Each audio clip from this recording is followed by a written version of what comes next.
こんにちは、スパオです。今回は無印の新商品のキッチングッズと秋満載のお菓子とスプレッドを中心にご紹介します。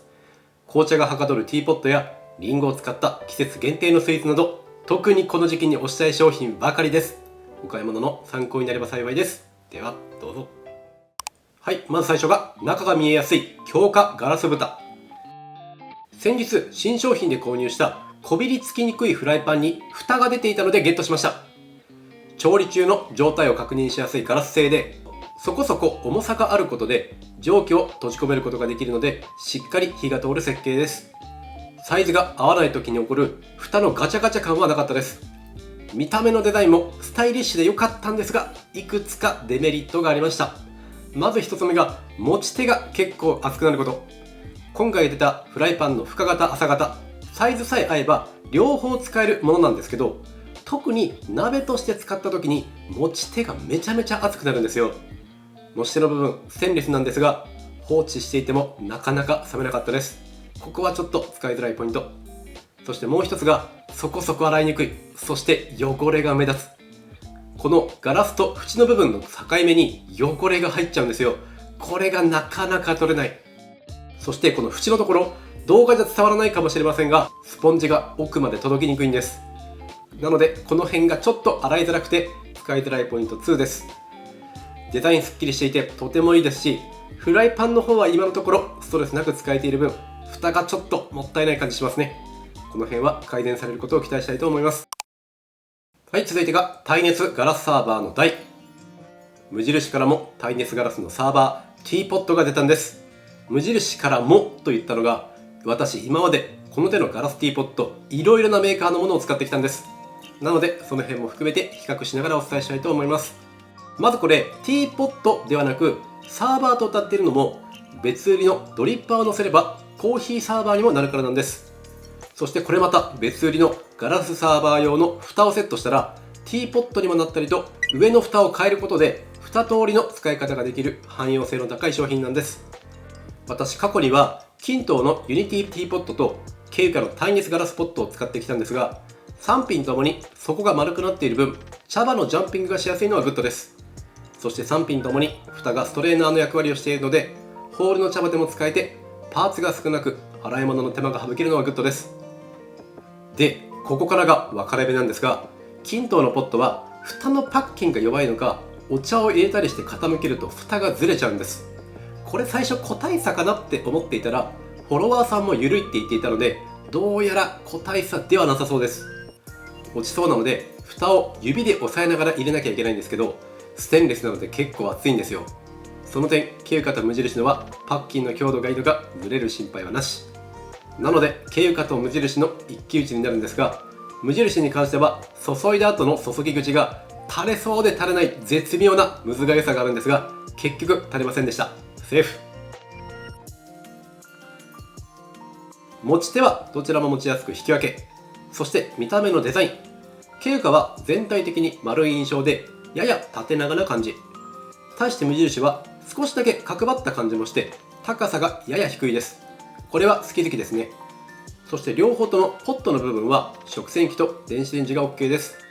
最後がお値段なんですが、無印の方がポットと蓋をセットで買うと税込み2880円。ケイカはもともと蓋とポットがセットになっていて税込み2189円。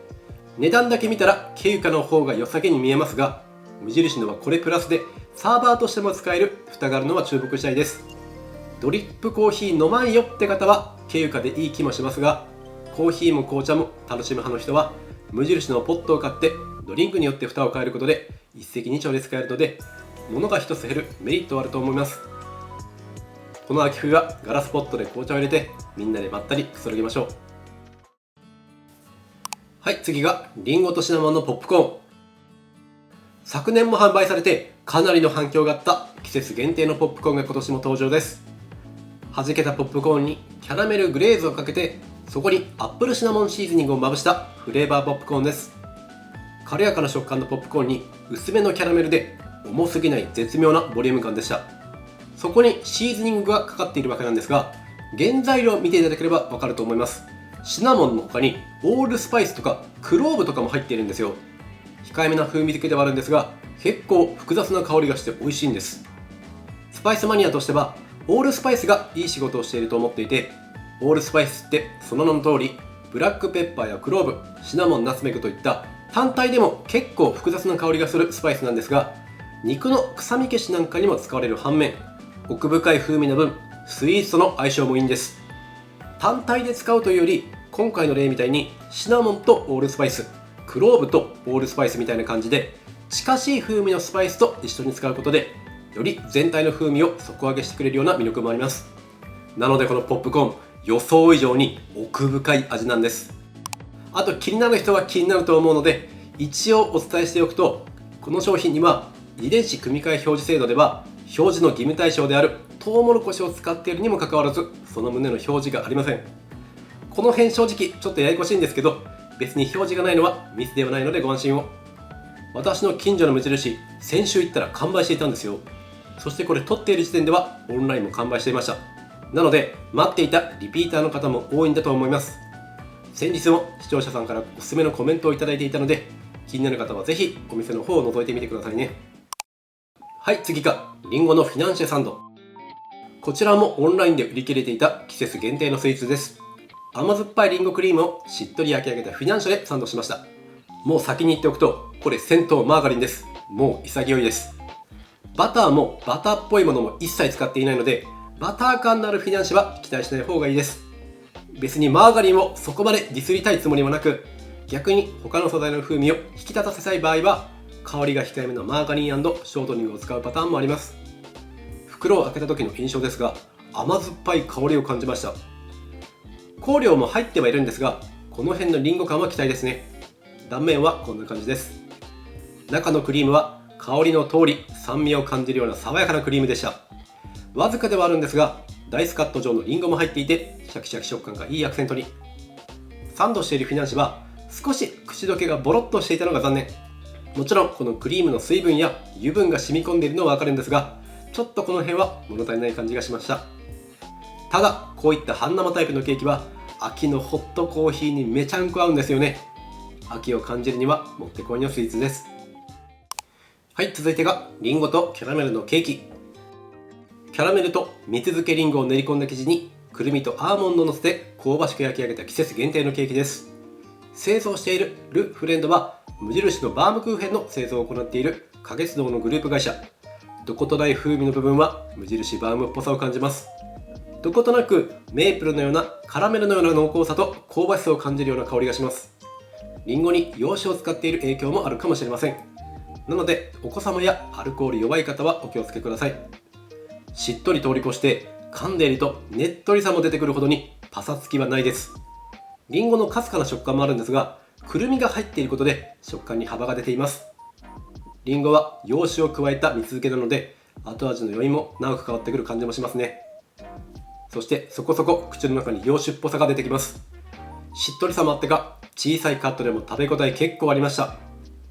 そしてもう一つのケーキがリンゴと紅茶のケーキ。こちらも私が見た時はオンライン売り切れでした。焼き菓子と相性のいいアールグレイの茶葉と角切りリンゴを生地に練り込み焼き上げたケーキです。こっちはホロッと食感のケーキで、どことなくパウンドケーキっぽさがあります。こっちの中にもセミドライのリンゴが散りばめられていて、くにゅっとした食感がいいですね。これは単なる紅茶ではなくアールグレイにしたのがポイント。柑橘っぽい爽やかさと紅茶の奥深さがケーキ全体に広がっていて風味良いです。そこまでバチバチに香らない感じもこれはこれで美味しかったです。こっちはコーヒーよりあったかい紅茶と合わせたくなりました。続いてリンゴとシナモンのパイ。こちらも季節限定、そしてオンラインでは販売がない店舗限定販売の商品です。このサイズ感で399円は結構お高めですよね。どれほどのものか楽しみです。爽やかなリンゴの香りにほんのりとシナモンを効かせて焼き上げているそうなんですが、確かにほんのりシナモン感じます。それでいてとてもしっとり。リンゴジャムはシャキシャキ感も果肉感も感じられてグッド。パイ生地にマーガリン入ってはいるんですが、バターもあるので風味悪くないんです。そのままだとしっとりパイって感じですが、気になってオーブンで焼いてみました。サックサクとまではいきませんでしたが、程よく表面パリッとしてより生地の主張を感じます。そしてシナモンもさっきよりかは香るかなって感じです。あと何より温かいリンゴのパイは美味しいです。これはホットコーヒーとしっぽり食べたいですね。はい、今回最後にご紹介するのが素材を生かしたリンゴバター。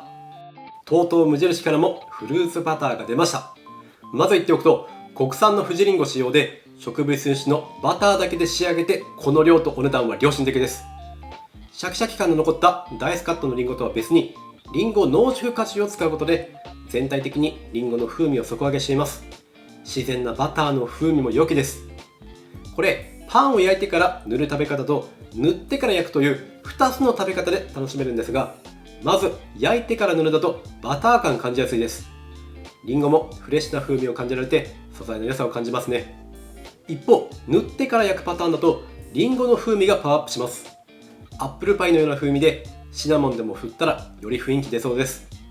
品名の素材を生かしたというのはバッチリ感じると思います。成城石井やカルディにもこの手のフルーツバターあるんですが、量もあって値段もそこそこするので、このサイズでこのお値段はとてもいい商品だと思います。ぜひ秋のパンのお供にいかがでしょうか。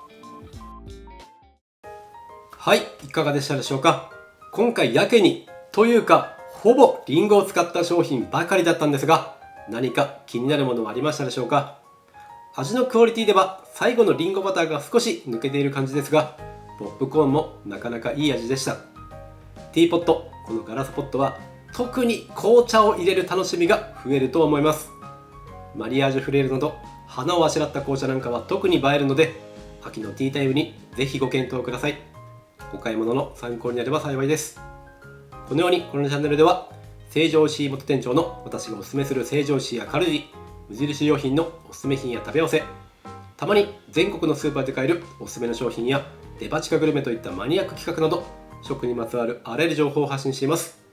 少しでも参考になったよという方は、いいねやコメント、チャンネル登録をいただけると嬉しいです。